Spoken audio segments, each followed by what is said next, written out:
コンケイクです。今回のテーマは、周りが感じるあなたの魅力です。どうぞよろしくお願いいたします。それでは、3枚のカードをご用意しております。インスピレーションでお好きなカード A、B、C の中から1枚お選びください。ご自分の占い結果だけご覧になりたい方は、概要欄にチャプターをご用意しておりますので、そちらをご確認ください。これからも様々なテーマで占ってまいりますので、よろしければチャンネル登録、高評価よろしくお願いいたします。それでは選び終わりましたでしょうか？それでは今回はヘキサグラムというスプレッドとオラクルカード、ルノルマンカード、ルーンカードを使用して占っていきます。それではそれぞれ占ってまいります。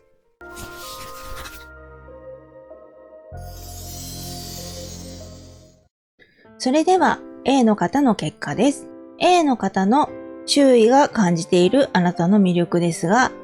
あなた自身を人として尊敬できるというところがですね、出ております。それでは1枚ずつお話しさせていただきます。ではまず過去ですね。ペンタクルの4の逆位置です。強欲になり自分を見失っていた時ということですね。かなり欲望が強かった。あれもしたい、これもしたいっていう風になってたり、あれも欲しい、これも欲しいみたいな感じでね。そういう時は、もちろんね、欲がたくさんあったからといって、自分自身を見失わない時もあるんですけど、あなたの場合は、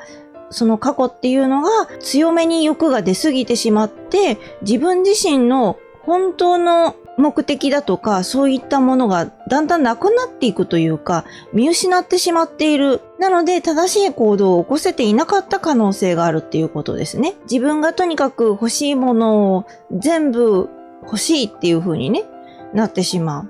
それによって、本来だったら、あなた自身が進むべきところだった場所まで行けなかったっていう可能性があるっていうことですね。では現在ですね、太陽の逆位置です。不本意な結果に終わりがちですね。何をしても楽しめないということで、ちょっとね、この現在においてもあなた自身がいい感じだなっていう風になってないっていうことですね。自分自身でやってることもこれだけ頑張ったのに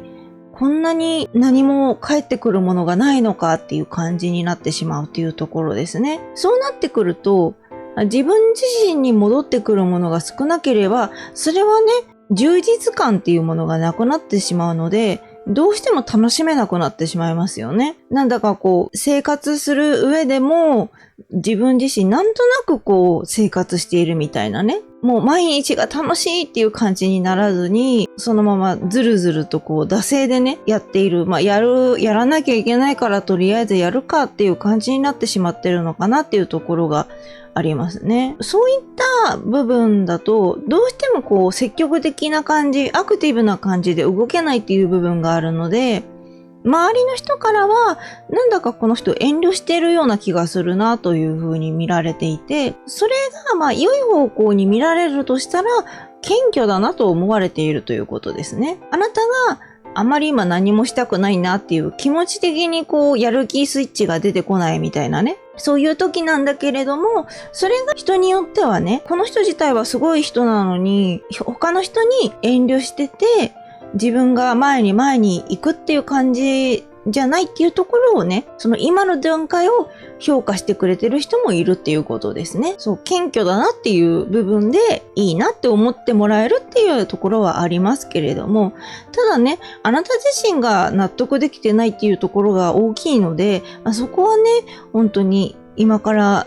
変わっていってほしいなっていう部分はあるんですけれども、じゃああなたの状況、現在どういったものなのかっていうのが肯定の逆位置ですね。努力が続かない時っていうことですね。で、厳しい現実が立ちはだかるっていうことで、あなたの状況としても現在と似たような感じになってるっていうことは、ちょうどそのダブルであなたに困難が舞い込んでいる状況っていうことだと思いますので、それだとどうしてもね、動けないですよね。頑張ってもどうしても何も戻ってくることがない。自分自身に恩恵がないっていうことですよね。そういったところもあるし、で、うまくいかないなっていう部分が多いっていうことなので、だったらあまり無理に動く必要もないのかなと思いますし、今はお休みの状況なんだなっていうふうにね、捉えていただくといいかなと思いますね。無理やり動いてしまう方が、この太陽とね、皇帝、大きいダイアルカナが出てるっていうことは、よっぽどあなた自身が大変な状況っていうことだと思うので、そうであれば、無理に動いてしまうと、それが結果的にあなたにまた良くないところに行かせてしまうような感じになっちゃうのかなと思うので、まずここではね、無理はしないっていう風にね、していただくといいのかなと思いますね。頑張り屋さんな人はいらっしゃるからね、あなた自身もそうなのかもしれないんですけれども、時には気を抜く時があってもいいと思うので、現在はその気を抜くリラックス期間と思っていただいていいのかなと思います。では未来ですね。ワンドの9の逆位置です。見込み違いの出来事が起こります。中途半端な結果になりがちですということですので、現在に比べればだいぶ良くなってきてる気はしますね。だけれども、それでもあなた自身の望んだ結果っていうのを得るにはまだまだ時間がかかってるのかなっていう感じがしますね。自分自身の不満な結果っていうよりは、あとちょっとなのにっていうところがあるのかなと思いますね。未来では。まだね、ちょっと背負ってるものがいっぱいあるような状況なのかなっていう気はしますね。ワンドの9なのでね。自分自身が常に支えられるようにね、立ってるっていうところもあるので、ちょっとまだね、お疲れなところもあるのかなっていう感じがしますので、ここでもね、本気で頑張るぞっていう風にしていく必要はないのかなとは思いますね。もうちょっと自分自身が棒に寄りかからずに済むくらいね、しっかりと休んでもらうっていうことが必要なのかなと思いますね。で、ここの未来で周囲の人がどう思ってるかっていうのは、自分のペースを崩さないっていうね、マイペースな部分、これは本当によく思われる人もいると思うんですよね。そういった面で魅力っていうところがあるのかなと思いますね。なので、人に振り回されたりしない、自分自身の意思を持って動いてる人なんだなっていうところをね、見てくれてる人もいるっていうことで、だったら無理やりにでも動く必要はなくって、自分のペースでゆっくりと歩いていくっていう風にしていっていいんじゃないかなと思いますね。では周囲ですね。こちらがどうなのかっていうのが審判の正位置です。捕まえておくべき重要人物っていうことなので、ということはこの人があなたにとって最も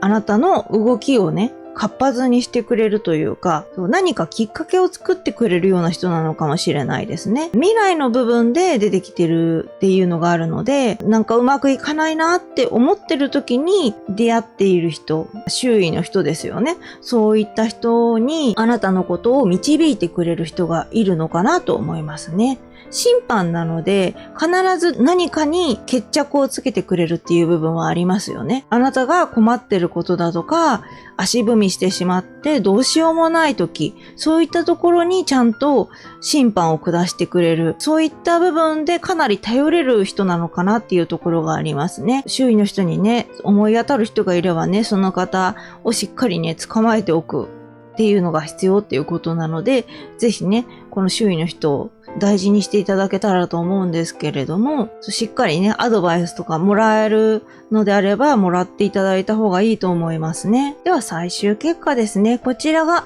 ペンタクルのキングの正位置です。きちんと成果を出せるようになりますということで、じゃあやっぱりここで周囲の人の力添えがあることで、あなた自身が成果を出せるようになるっていうことですね。最終的に。で、応用が効くっていうことなので、何かトラブルに見舞われたりとかですね、予想外のことが起きたとしても、そこがうまくね、切り返しができるというか、自分でしっかり対応ができるようになってるっていうことですね。それっていうのは、今まであなた自身が現在だとか未来だとかでちょっと自分の思ってたのと違うなとかね、そういった展開になりがちだったっていうところも作用してるのかなと思いますね。そうやって苦労してきた、頑張ってきたからこそあなた自身もそういった応用が効くようになったっていうことですね。できればね、それはもちろん無理をする必要はないし、あえてね、苦労をする道を進むっていう必要はないんですけれども、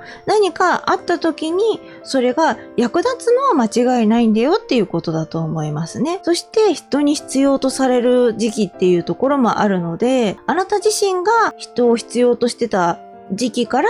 さらに先を行って、あなたが周りの人たちにあなたは必要な人ですというふうに言われるっていうことですね。必要な人ですって直接言われるかどうかは不明ですけれども、何かしらであなたがよく頼られるというかね、甘えられがちというか、キングなのでね、どうしてもそういったところはね、頼られるっていう面は大きいかなと思いますね。で、それを悪い気がしない感じの頼られ方なのかなと思いますね。こちらはいい方向に行ってるっていうことなので、変に搾取され続けるような、そういう頼まれ方をしてるわけじゃなくって、ある程度納得できるような感じ。そういった部分で頼られるからこそ、あなたもそれで力を発揮できるのかなと思いますね。そうなると、周りの人っていうのは、あなたに対して信頼できるなと思われるし、人として尊敬できるなという風になっていくっていうことで、人間としてのね、厚みというか、強みっていうのがしっかりと評価として出てきて、周りの人たちがあなたのことをそういう風にね、気づいたらね、囲まれてるような周囲の人たちに、そういった状況につながっていくような感じがしますね。それはね、これまでにいろいろやってきたあなただからこそ、周囲の人もそういったね、人生経験とか、そういった部分もすべてまるっとね、全部が見えるわけではないけれども、そういった部分が表にも出る部分はあるので、そういったところをね、惹かれていって、尊敬するな、できるなっていう風にね、思ってくださるっていう部分が大きいんだと思いますね。では助言ですね。世界の聖地です。助言にこれが出たっていうことはね、かなり重要な助言になってくるのかなっていう気がしますね。最後まで自分のペースで進めば OK です。応援してくれる人を信じることが大切ですよということですね。途中でね、自分のペースを崩さない魅力的な人だなっていう風に周囲に思われてるってお伝えしましたけれども、そう、無理をしないでやっていく、マイペースに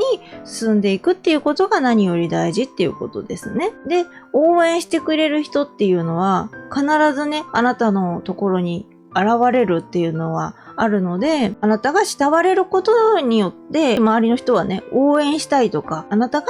頑張ってる姿を見て自分も励まされるとかね、そういうふうに思うのかなと思うんですよね。そういった人たちの言葉っていうのをね、信じてあげるっていうことは大事だと思いますね。審判、ジャッジメントのね、周囲の人からもらったアドバイスもそうだと思うんですけれども、疑ってかかるんじゃなくって、まずは信じてみること。そういったところをね、大事にしてもらえればなと思います。ここで出てきたからね、助言のところに出てきたっていうことは、あなたが完成形に至るまでには、こういった心の持ちようっていうのが大事だよっていうことだと思うので、よろしければね、意識してみてください。では、オラクルカードですね。チャンスです。準備をしておいてください。宇宙からのちょっとした助けが得られるかもしれませんということですね。最終結果のところがね、ちゃんとあなたにとってのいろんなね、可能性っていうのが見えてきたかなと思うんですけれども、オラクルカードさんもそういったところを表してるのかなっていう感じですね。そう、四つ葉のクローバーが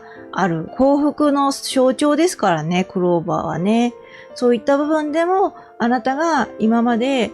自分自身のその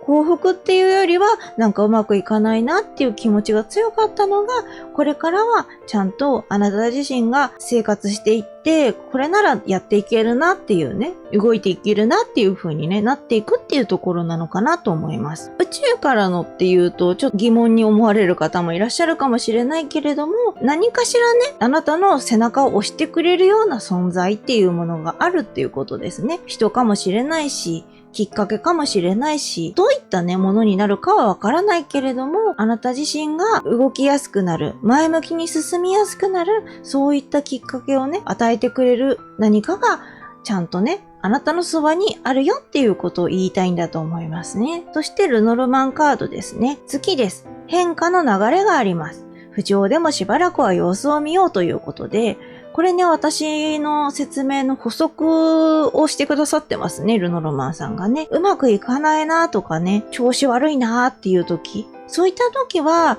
無理に、いや、これはでもやらなきゃいけないからっていう風に動くのではなくって、ちょっと待ってみようっていう風にするといいっていうことですね。で、力がどうしても入ってしまう。バンドにすがらなきゃやっていけないとかね。そういう感じになっちゃってる。あなたがもう疲労困憊になってしまってるっていうところで動いたとしても、なかなかね、そこでまた満足できない結果が出るともっと疲れちゃうのでね、心も体も疲れてしまう。だから少しでも不調だったら様子を見てゆっくり見ながら、今ならいけそうかなっていう時に動いていくっていう風にしていただくといいと思いますね。そう、月だからね、どうしても太陽よりは暗いんですよね。照らされていくうちにだんだん見えてくる光がね、月も強い時がありますから、そういった時に今だっていう風にね、動き出せばいいっていうことですね。そしてルーンカードですね。こちらがルーンが剣で石がフローライトです。大きな成功を勝ち取る日が来ます。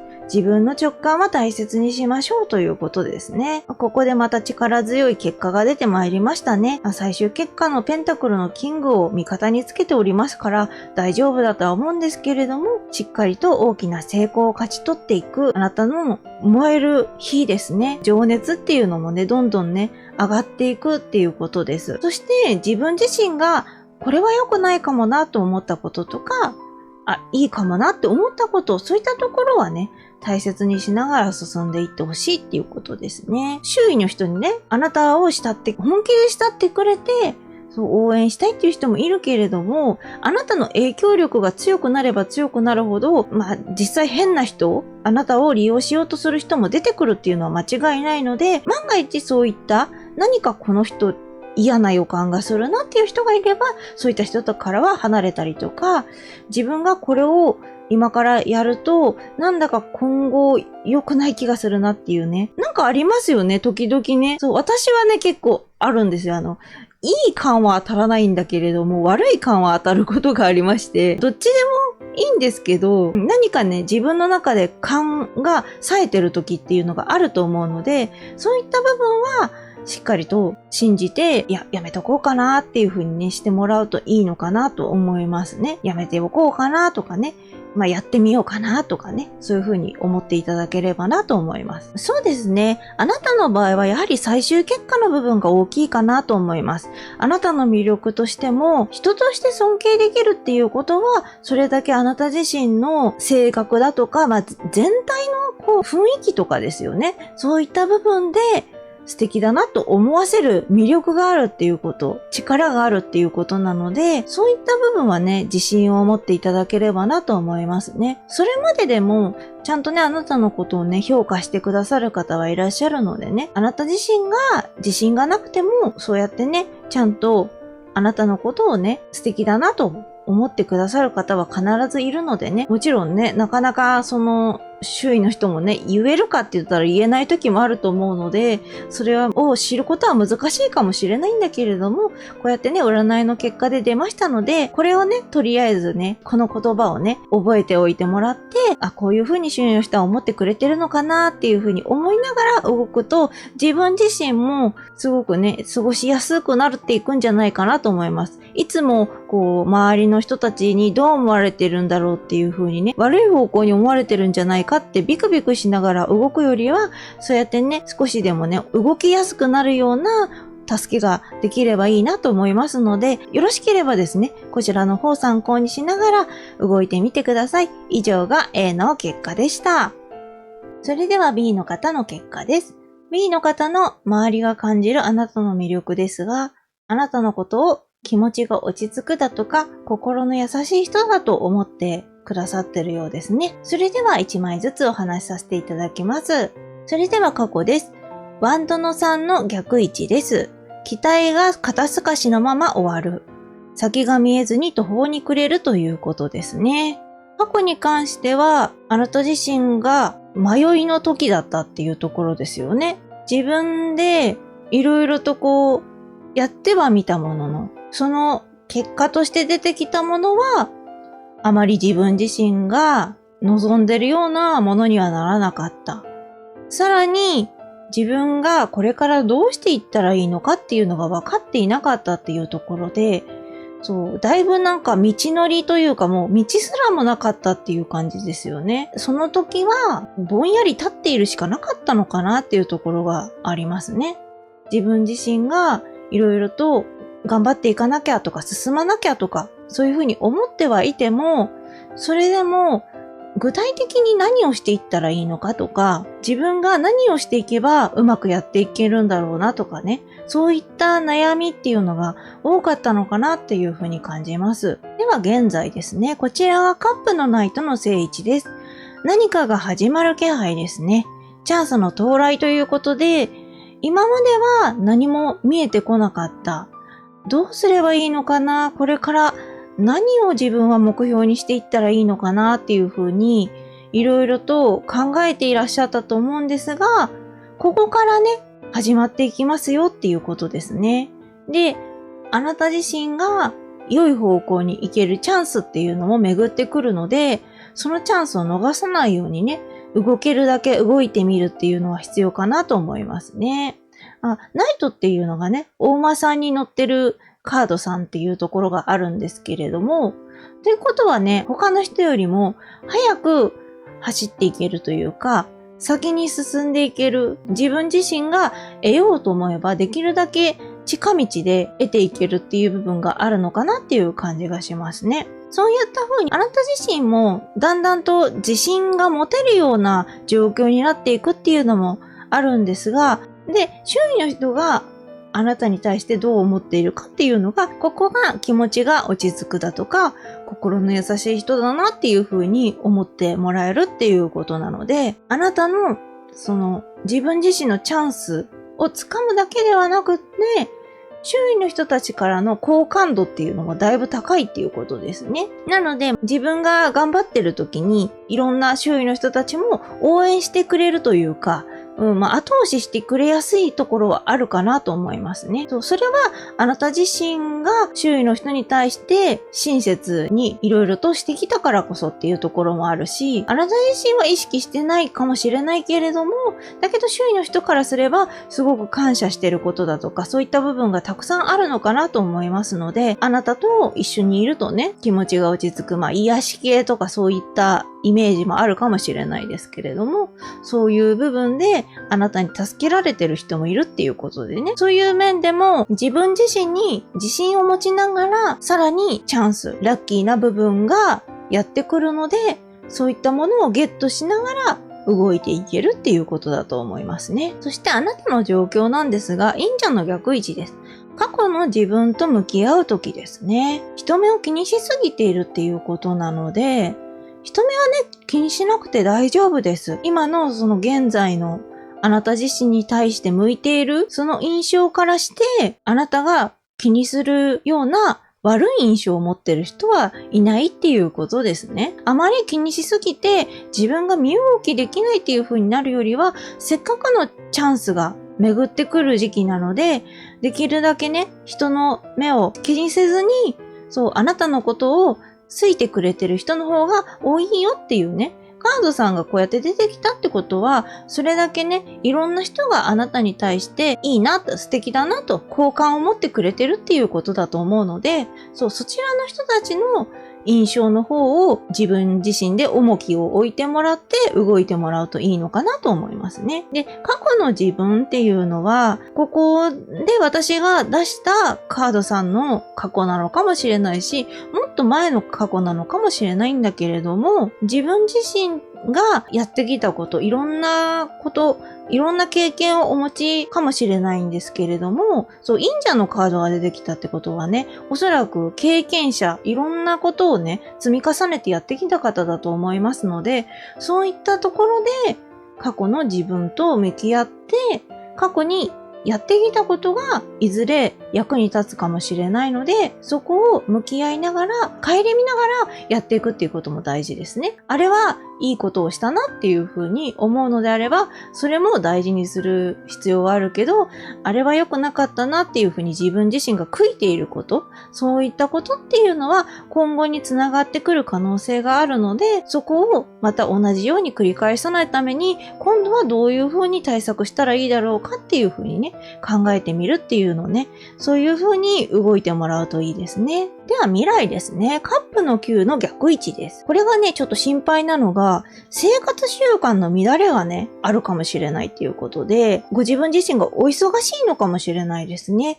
それで眠れなかったりね、食べ過ぎてしまったりとか、そういう方向に行きがちというね。もともとね、あまり眠りが浅いタイプの方だったら、それがだいぶきついんじゃないかなと思うんですよね。できれば、その生活習慣の乱れが出てきそうと言ってもね、忙しかったらそんな余裕なんてないですからね。でも、そこを過ぎれば、また戻っていくとは思うんですが、できるだけね、そういうふうに自分自身で見直してもらうとかね、そういうふうにしてもらうといいのかなとは思うんですけどね。今こうやってお話をさせていただいているので、今、事前にね、生活習慣が乱れた時にどういうふうにすれば自分が少しでもマシな生活習慣になっていくかっていうのをね、考えてもらうっていうのは必要かなと思いますね。眠れないはね、どうしてもね、なかなか難しいとこではあるんだけど、よく言うのはやっぱりスマホを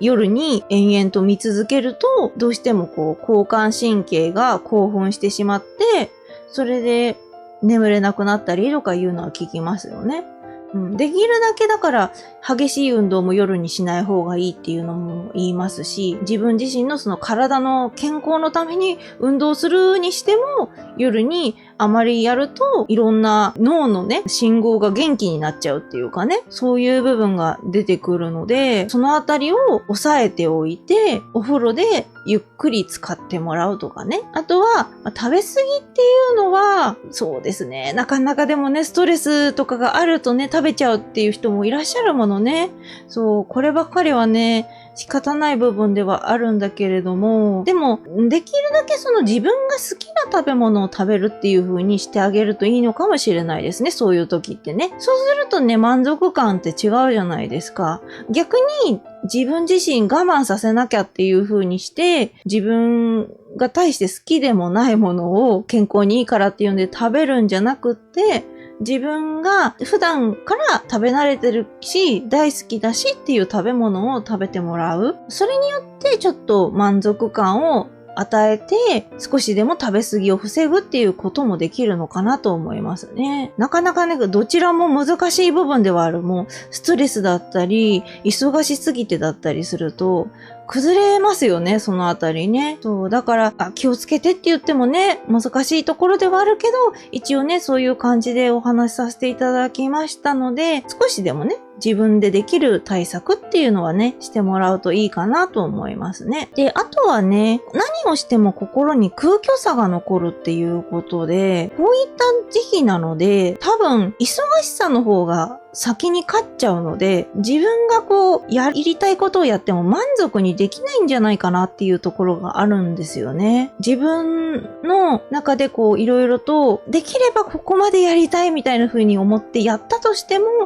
いや、でもなんか、もうちょっとやれるはずなんだよな、やりたいんだよなっていうところがあるんだと思うんだけど、それがね、うまくいかないから、どうしても虚しくなっちゃうというか、ぽっかりとね、心に穴が開いちゃうというかね。でも、自分自身でやりたいことがある時にやりたいっていう気持ちはあるでしょうからね。やる気スイッチが入ってる時にやっておかなきゃみたいなね、ところはあると思うので、もちろんね、やるのは全然いいとは思うんだけれども、それね、自分自身が苦しい、しんどいってなっちゃうっていうのもね、辛いのでね、忙しいんだっていう風に開きなっちゃうのもいいのかもしれないですね。とりあえず自分がしたいことは置いておいて、まずこの時をね、ずっと続くわけじゃない、その忙しさっていうのはね。そう、その時が過ぎるのを、まずは、そこまでは忙しい方のいろんなやること、やるべきことっていうのを優先させて、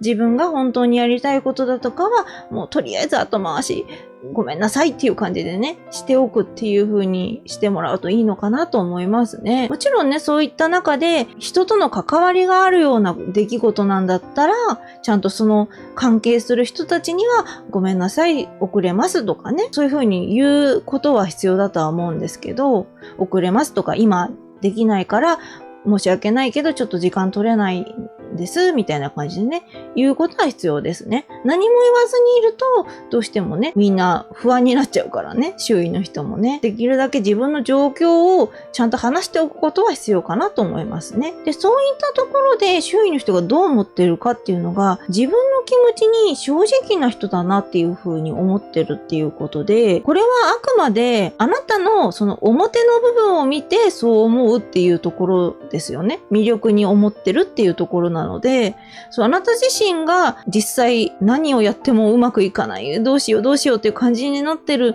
ところだから嫌だなとか不満だなっていう風に思っちゃうかもしれないんだけれども、そこはね、周囲の人がそういう風に思ってるんだよっていう風にね、切り分けて考えてもらう必要があるかなと思いますね。自分の気持ちに正直で気持ちがいい人だなっていう風にね、思ってる。なんかはっきりしてるなっていうところがあるんだろうと思うんですけれども、ただあなたがね、忙しくてうわーってなってる状況っていうところではあるので、実際その周囲の人にそう言われたところでっていうことはあるとは思うんですけれども、これはあくまで周囲の人がそう思ってるっていう風にね、思っていただければなと思います。それでは周囲ですね。戦車の正位置です。ノリが合う行動的な人ということで、あなたと気が合うっていう時点でね、すごく良かったなと思いますね。楽しくお話ができる人なんだろうなっていうのがありますので、あなた自身がノリが合うなって思ってるだけじゃなくて、その人だってあなたのことをノリが合うし、いい人間関係を築いているなと思ってらっしゃるのでね。ご安心くださいね。で、この方がですね、行動的な人っていうところもあって、あなたがその時にちょっと忙しくて動けないっていうのもあるので、そうすると、周囲の人、その人がどんどんと先に行っちゃうっていうところがあるかもしれないので、それでね、焦ってしまって、ますますね、ストレスになっちゃってっていう風にならないといいなと思うんですが、タイミングっていう部分なので、その人自身はその時がすごく自分が行動ができるっていうね。元々の性格とかもあるとは思うんですけれども、どんどん先に行けちゃう時期なんだけれども、あなたは今はその場に留まって、なんとかその場にあるいろんなことをやり遂げなきゃいけないっていう時期なので、そこをね、あまり焦ってその人を追いかけようとする必要はないのかなと思いますね。どうしてもペースが違う時っていうのがあるので、どんなにね、仲が良くって気が合う人でも、あなたと歩幅がね、必ずいつも会うっていうわけじゃないのでね、そこはね、それぞれ違う人間同士なのでね、歩幅が違う時もある、一緒に歩める時もある、そういうところがあると思いますので、あなたがそれで落ち込む必要はないし、とりあえずね、今できることをどんどんやっていって、それで次につなげていくっていう風にね、捉えていただければいいのかなと思いますね。それこそね、その人自身がもしかしたらね、あなたとやることが近くにあって、引っ張ってくれる可能性もありますから、その場合だったらね、その人の力をしっかり借りれますからね、全然いいと思うんですよね。いろんなパターンがありますからね。あなたがゆっくりやらなきゃいけないというか、その場に止まってやらなければいけない。だけど、その人は先に行ってしまうっていうパターンもあるし、あなたとその人が近くで、あなたがやってることを一緒に手伝ってくれるというか、どんどんさばいていって、引っ張っていって、その先に連れて行ってくれるっていう可能性もあるので、いろんなね、ことで、その周囲の人っていうのは関わってくるのかなと思いますのでね。もしも自分自身にとって、今はちょっと良くないなって思うのであれば、その時はもう歩幅が今は合ってないんだなっていうふうに思っていただければと思います。それでは最終結果ですね。こちらがソードの5の逆位置ですね。不確かな状態で動く必要があります。ということなので、終わったっていう感じで次が繋がればよかったんですけれども、まだね、ちょっとね、落ち着かない部分があるのかなっていうところがありますね。でも、確実に前に進めるっていうことはあるので、これでね、絶対に無理なんだっていうふうに思う必要はないと思いますね。すぐ結果が出るものではないっていうことですね。あなたがやっていくぞっていうふうにやったとして、それがね、今すぐにあなたの良い結果をもたらしてくれますよっていう感じにはならないので、それでちょっと不安に思っちゃう時もあると思うんだけれども、だんだんと良くなっていくっていうことで思っていただければなと思いますね。で、あなたのことをどういうふうに魅力的に思っているかっていうのがトリックスター的な存在ですね。そういうふうに思われているっていうことで、トリックスターっていうと、どっちかっていうと混乱とかね、混沌とかそういうイメージがあると思うんだけれども、そういったあなたのいろんな場を引っかき回すというか、そういう場をね、作り上げていくっていうところがあるんだと思うんですよね。周囲の人たちにとってはね。それが素敵だなと思われてるっていうことですね。何をするかわからないっていう、突飛さ、その部分も周囲の人からすれば意外な行動力というか、そういった部分、予想外の言動とか、そういったところがいいなっていうふうに思ってもらえるっていうところなので、そこはね、あなた自身がいろいろと動きながら周囲の人たちがそうやって思っているっていうことなので、自分なりに動いていけばいいっていうことですね。そうすればおのずと素敵だなっていうふうにね、思ってくれる人が出てくるっていうことです。なのでね、この先を考えると、不確かな状態っていうのがどっちつかずってことだから、そうですよね。不安には思われるとは思うんだけれども、ここからまた新たにちゃんと自分の力で切り開いていくっていう部分が出てきますので、騒動だからね、実際道筋を切り開いていくっていうところはあるし、で、そのあたり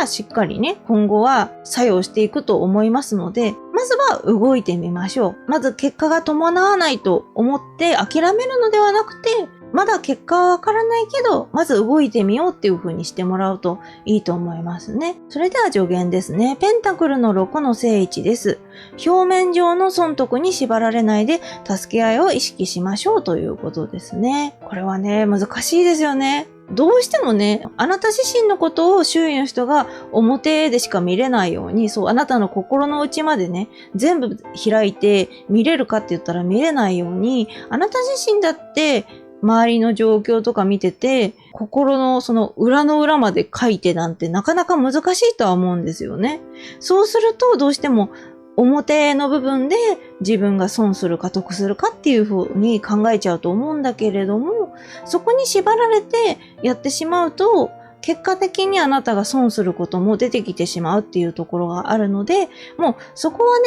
損得っていうものを考えずに、とにかくやってやるぞっていう風に動いてもらうといいのかなと思いますね。で、あとはあなた自身がもともとね、現在のところでも出てたように、優しくってね、周りの人からも落ち着くなっていうふうに思われるような人だから、そのままのあなたでね、周囲の人に対して、助け合いですよね。助け合いだからもちろんあなただけじゃなくって、周囲の人もね、あなたのことを助ける、ギブアンドテイクの関係を築いていく必要はあるんですけれども、まずはあなた自身がいろいろと周囲の人に対して助けていくっていう風にね、動いてもらうといいのかなと思いますね。意識するっていうことなので、どうしてもね、周囲の人でもね、恩知らずというか、あなたのその気持ちとかをね、無限にするような人もいらっしゃるから、そういう人はね、そのままスルーでいいんじゃないかなと思いますね。対等に接してくれる人を大事にしていきましょう。それではオラクルカードですね。こちらがスーパースターです。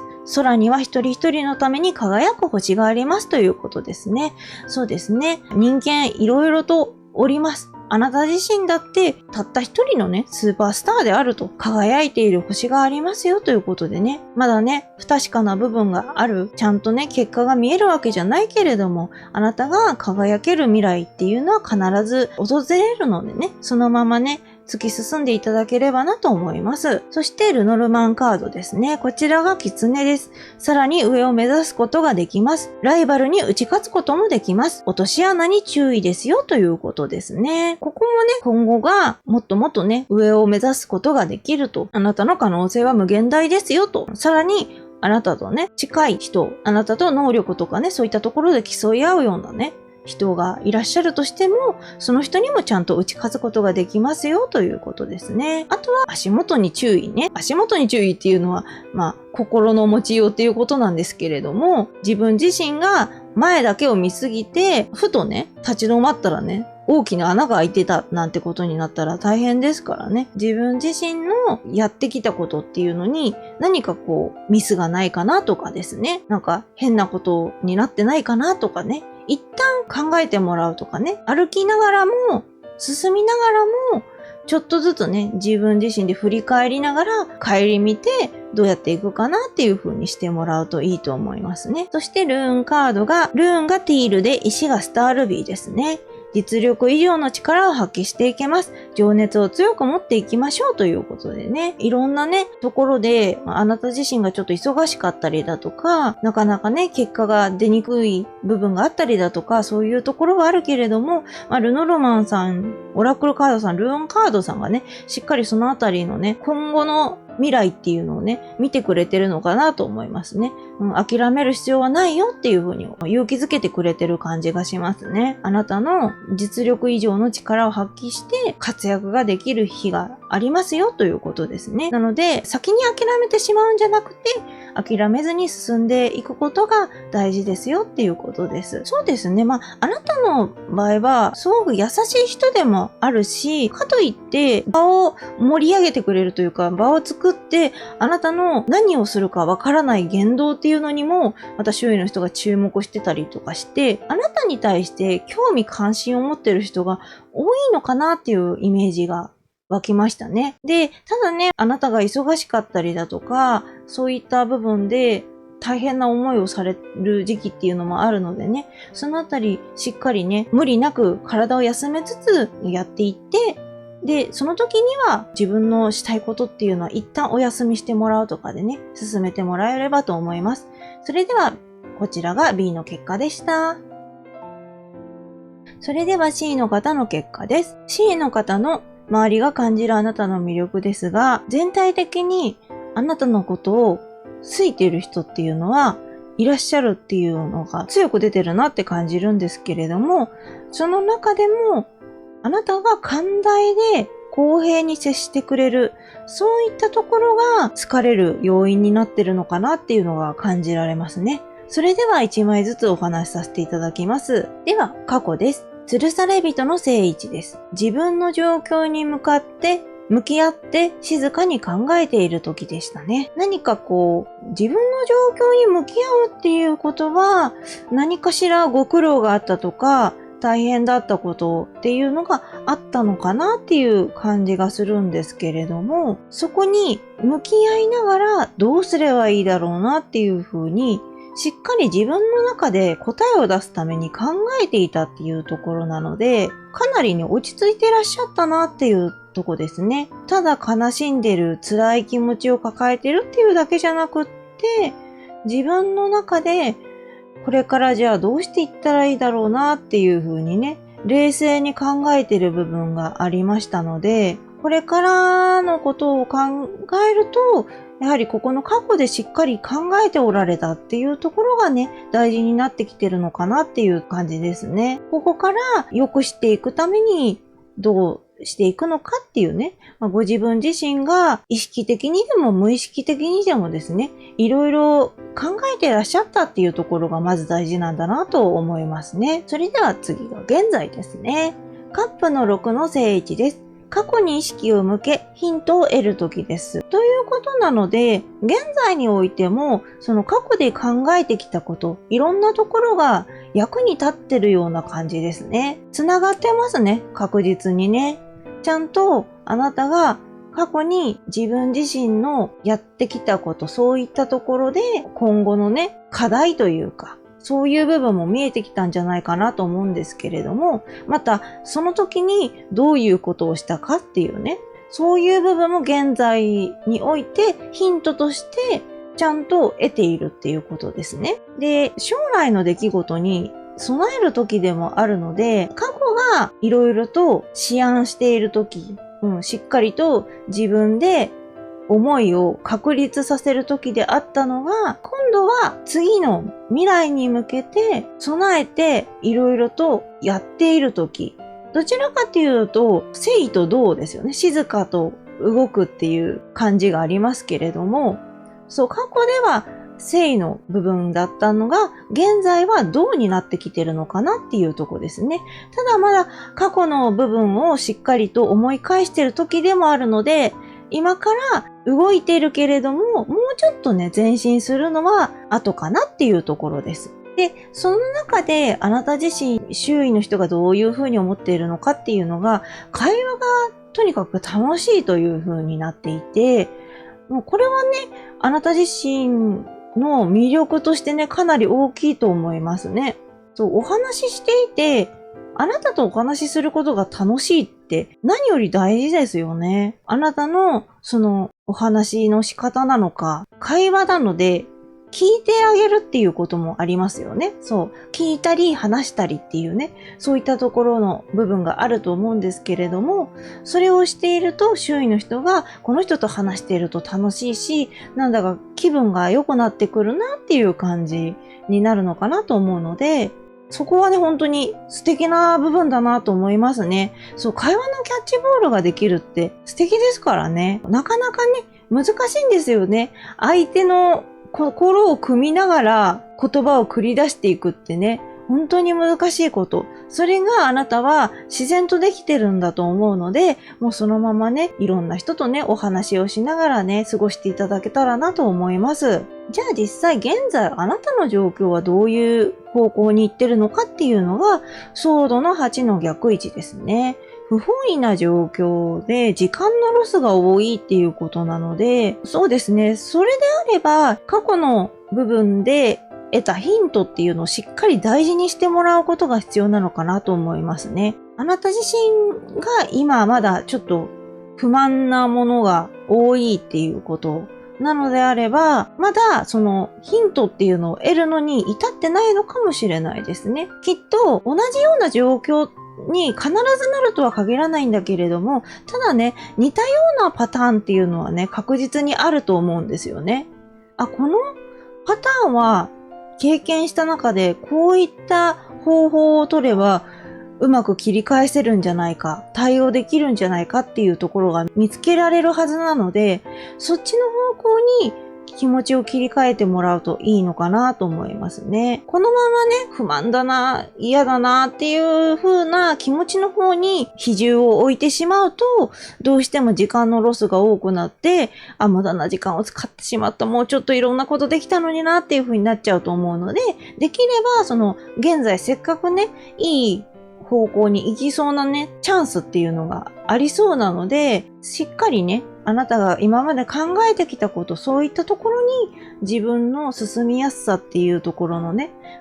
何かいい案が見つかるっていう可能性が高いので、そっちに目を向けていきましょう。自分が動けないんだっていう風に言ってしまうともったいないのかなと思いますね。そもそもが吊るされ人が過去だったので、ってことはもうその状態であなた自身ががんじがらめになってたっていうところがあるんですよね。そこから解放はされてるはずなので、もうがんじがらめではないと思うからね、大丈夫だと思う。ある程度自由にできるはずなので、そういったところを考えながら動いていってほしいなと思います。それでは未来ですね。こちらがペンタクルの6の正位置ですね。親切が報われる時ですね。そしてその中で正当に評価されていくっていうことで、しっかりね、現在から前進しております。あなたが今までやってきたことっていうのがね、しっかりと確実に芽をね、出しておりますね。で、その頑張ってきた分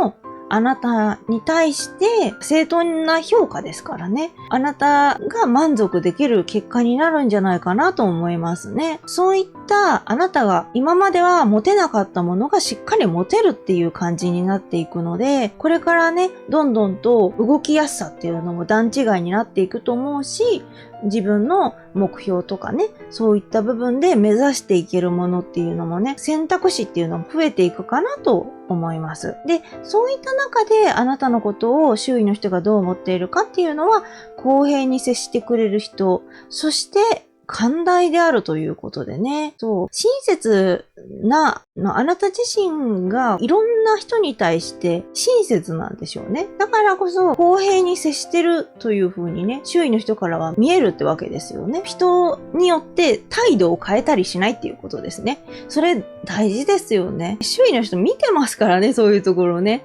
自分自身の時だけなんか冷たいなとかね、思っちゃうっていうことはあると思うんだけど、あなたはそういうところがないってことですね。需要というか、寛大さ、優しさですよね。そういった面が大きく出てるからだと思いますね。会話がもともと楽しいって言われるぐらいのあなたなので、もちろんね、それだけ気遣いができる方だと思うんですよね。そこが強く出てきたのが未来での周囲の評価なのかなと思いますね。これからね、もっともっとね、周囲の人からも好かれていくし、自分自身の躍進っていうのもね、期待が持てるような状況になっていくと思いますね。では、周囲ですね。こちらが肯定の逆位置ですね。一方通行な関係になる人がいるかもしれないということで、これはあなた自身がそうなのかもしれないし、相手の方がそうなのかもしれないし、何にせよ、その人に対してどう思うかですよね。あなたが一方通行のパターンであれば、多分それはあなた自身が何かしらね、その人に対する気持ち、思い入れが強いとかそういう部分があるのかなと思うんですけれども、それが今はすれ違ってしまってるっていうところで、その人の状況っていうのを見てあげるのは必要なのかなと思いますね。肯定の逆位置っていうことは、もしかしたらその人っていうのは結構なお忙しい方なのかもしれないですね。いろんなことを背負ってて、で、自分がやらなきゃっていう風になってて、それでいて、あなたとの関係性っていうのが、うまいこと勝ち合ってない状況なのかもしれないので、様子を見つつ、見守って、それでもうちょっと経ってから、またその人が落ち着いたかなって思った時に、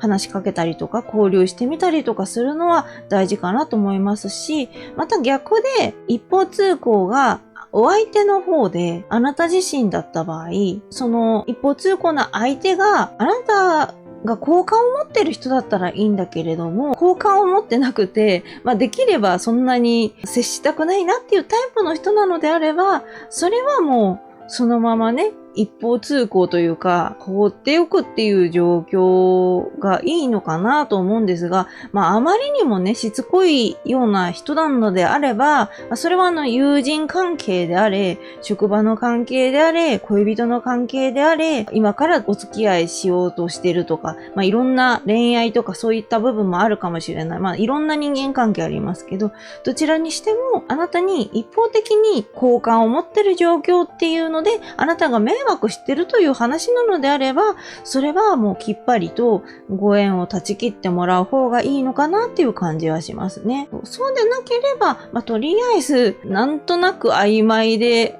ただ曖昧だとね、なかなかね、向こうも反応してくれたっていう風になっちゃう可能性があるから難しいんですけどね。そこはね、もう様子を見ながらですね。なので、何パターンかお話ししましたけれども、この中でね、合致するものがあれば、それで対応していただければなと思います。では最終結果ですね。こちらがソードの5の逆位置ですね。損失や敗北を乗り越えて新たな始まりになっていきます。人と協力していけるようになっていきますということですね。ちょっとね、最終結果のところは、未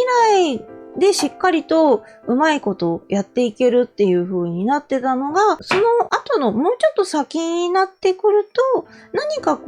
自分自身で失ってしまうものがあるようなんですね。悲しい思いをされる可能性もあるんですけれども、ただ、それをちゃんと乗り越えることはできるのは間違いないっていうことですね。悲しみに沈んだり辛い気持ちのままずっとね、過ごさなければいけないっていうことではなくって、そういった失い、自分が負けてしまうとか、そういった部分をちゃんと乗り越えられるっていうところが一番大事かなと思いますね。で、そこから乗り越えることで、新たにまたね、あなたにとって良き未来につながっていく。これからはまたあなたの冒険が始まっていくんだよっていう風に思っていただければなと思いますね。ちょっとなんか打ち切り漫画の最終回みたいな言い方をしてしまいましたけれども、そんなことはなくって、あなた自身がこれから終わることはないし、これからも続いていくっていうことですよね。そしてその中で人と協力していけるっていうことなので、今までね、あなた自身が周囲の人にしてきたことが巡り巡って帰ってくるっていうところではありますよね。あなたの力になりたいっていう人がどんどん増えていくっていうことだと思うので、そういった部分はね、しっかり人の力を借りていっていいんじゃないかなと思いますね。何もそこは遠慮する必要はないと思います。時には周囲の人にね、甘えて頼って、それで自分の動きやすい方向に行けば、それが一番いいと思いますのでね、ぜひね、周囲の人にはね、頼ってみてください。で、その中で、周囲の人がどういうふうに思っているかっていうのは、ライバルのように切磋琢磨できるっていうふうに思ってらっしゃる方もいるし、強い心があるなっていうふうに思ってくださる方もいるという感じなので、あなたの中で最終結果、試練っていうのがあるっていうのはあるんですが、それを見て周囲の人たちは、この人はすごい強いんだなというふうに。もちろんね、あなた自身がね、本当にね、強いかどうかなんてね、また別の話だとは思うんですよね。あなた自身が自分のね、心とかね、体とかね、本当は弱いのに頑張ってらっしゃる。その結果を見た上での周囲の印象っていうところになるので、そこはね、どうしてもね、全部が全部あなたのことが見えるわけではないからね、納得できない部分もあるかと思いますけれども、そう。ただ、その強さとかそういった部分を見て、強いと思ったっていうところで尊敬に変わったりだとかね、慕われていくっていう方向に動いていくと思いますね。で、あなたが頑張ってるからこそ、周囲の人っていうのも一緒に頑張っていけるというね、ライバルと言ってもね、切磋琢磨。ライバルってね、対等なね、いろんなことをね、一緒に頑張っていける相手でもあると思うので、そういったところで評価してくれる人もいるっていうことですね。そういった人間関係もね、時には大事かなと思います。あなた自身の刺激にもなると思いますので、ぜひね、そういった良い人間関係ももちろんなんですけれども、時にはね、ちょっとスパイシーな感じのね、こいつには負けないぞみたいなね、人との関係もね、それでいて、いい勝負だったねっていう感じで終われるようなね、そんな感じの人間関係っていうのもね、いいのではないかなと思います。それでは助言ですね。こちらがペンタクルの2の逆位置です。いい加減な態度はダメですね。一つに絞っていきましょうということで。ということは、例えばその一方通行な関係の人で、あなた自身はそんなによく思ってないっていう人がいれば、その人に対してはやっぱり曖昧な態度はダメなんだなっていう感じですね。で、あとは自分自身が何か選択肢があるとき、そういうときに、あれもこれも、どれも、それも、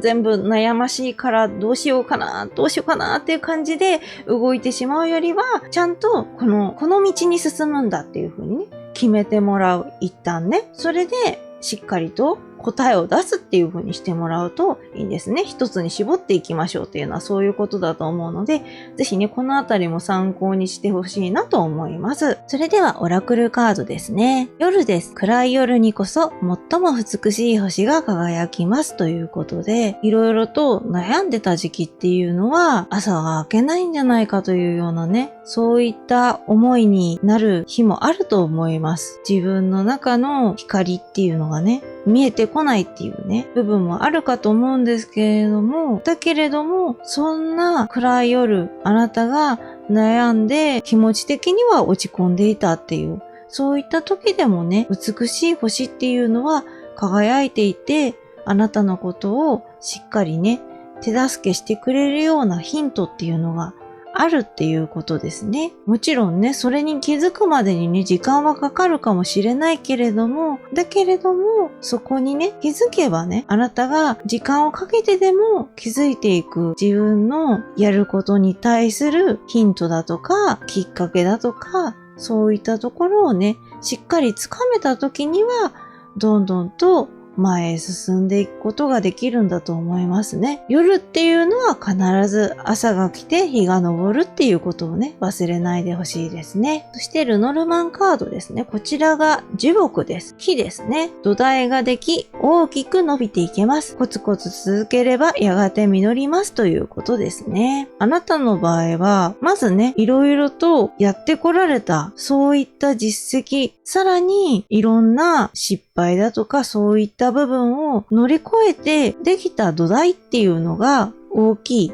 その大きな土台から生えてくる木なので、しっかりと自分自身大きく伸びていけるっていうことなんですよね。成長していける。もちろんね、その中で一気にね、花開くかっていうと、そうでないこともある。そんな時には、それでもう無理だっていう風になるんじゃなくって、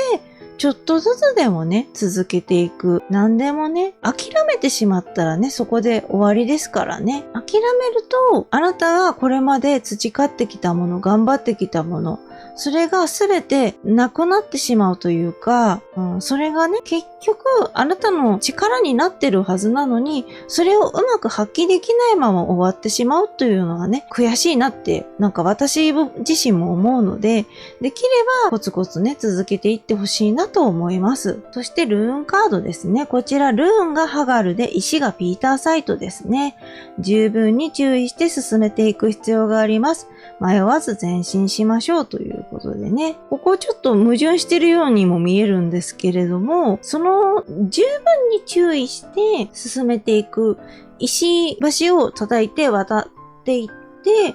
その先に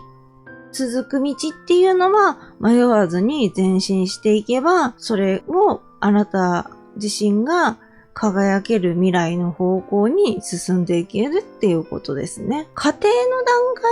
では気をつけなければいけないんだけれども、そこから続く結果ですよね。そういったところにはもう猛ダッシュでね、進んでいっても大丈夫ですよっていうことだと思いますね。いろいろと失う時期っていうのもあるので、そうなってくると、その失ったことで何が自分自身に残ったのかっていうのを考える必要もありますし、すべて失うっていうことはないとは思うんですよね。あなた自身の中に何か残ってるものはあるはずなので、そういったところもね、確認しながらね、進めていくっていうこともね、必要だと思います。そうですね。あなたの場合はですね、ちゃんとその周囲の人たちがあなたのそのやってきたこと自体もやってきてること、そういったところも評価しているし、で、あなた自身のその人となり、性格っていうのもね、とても魅力に思ってくださる方もいらっしゃるっていうことで、それでいてあなたも報われていく